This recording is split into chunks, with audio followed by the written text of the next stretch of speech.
May, the UK government boasted that applied behavioural psychology to manipulate the behaviour of the general public without them even realising it.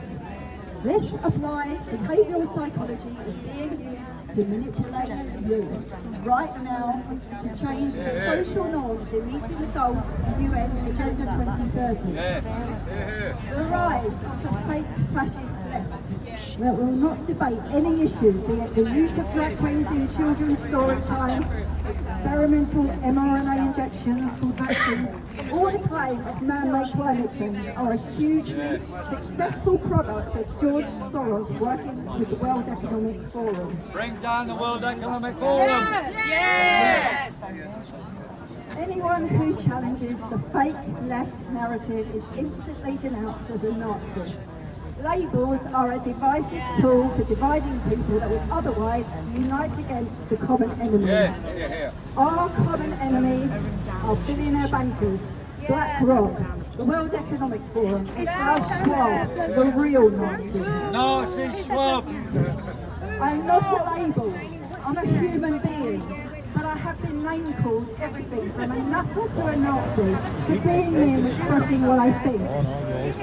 Let's not pretend the recent deterioration in children's mental health is huge. With suicide and attempted suicide the highest ever. I know, I can see him. The Tavistock Clinic, whose answer to child gender dysphoria was to mutilate their genitals and prescribe puberty blockers at a profit without parental consent, has been successfully sued recently by 1,000 families.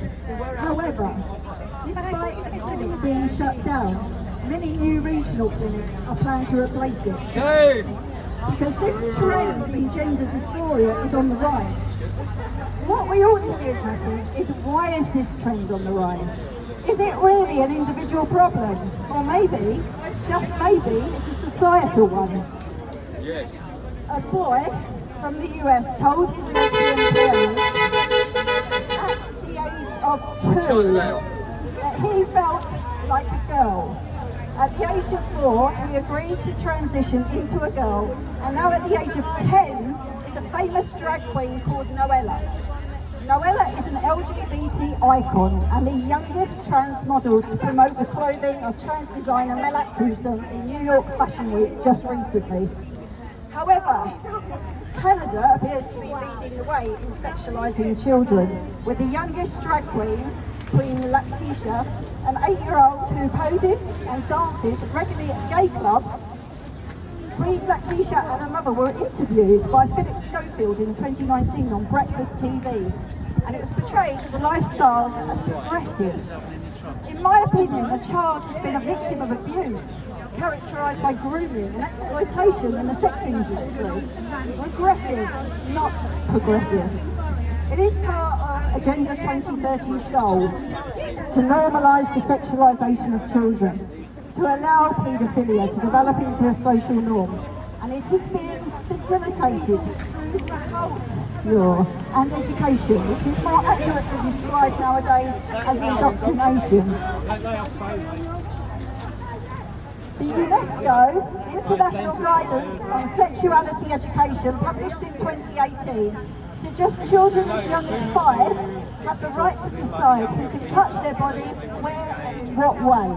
This is the beginning of reducing the age of consent to 5-year-olds. I want to give credit to the campaign group Public Child Protection Wales, who have raised money to oppose the Welsh Government from implementing the Curriculum and Assessment Act 2021. This will make relationship and sexuality education an essential part of every lesson for children aged 3 to 16, with no parental opt-out from September. In Scotland, John Swinney, the Deputy First Minister and Cabinet Secretary for Education, is comfortable for schools to promote threesomes, racial ejaculation, porn and prostitution. Disgusting. The image of a banana dipped in Nutella has been used to introduce youngsters to anal sex. Why are we embracing this rising culture of sexual self-gratification without addressing the costs, like the loss of aspiration to the idea of raising a family? The globalists are aware families are the building blocks of society, on which solid communities are built. Communities that pose a real threat to their power.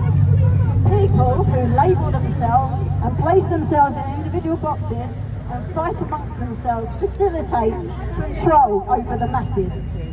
The globalists, represented by the World Economic Forum, are also eugenicists, and the LGBT community is being used to justify the development of technologies where children are conceived outside of the body and even grown in artificial wombs. Shame. The 3-parent fertilisation method is being developed in Belgium to enable a transgender couple to have a biological child. Ultimately, whatever gender you identify with is your personal choice. But if you mess with your biological baby-making equipment, you can't complain when you want a child, since it was there to perpetuate the human species, not just for personal pleasure. Yuval Harari, eugenicist and advisor to Klaus Schwab, would have you believe, whatever your anatomy, you're entitled to a child, so that you scream for the unethical technology that will lead to designer babies. The very same man who is promoting such technologies also claims publicly, we just don't need them for the vast majority of the population. Think about it. In the words of Diana, Princess of Wales, I recommend you be careful what you wish for. Well said.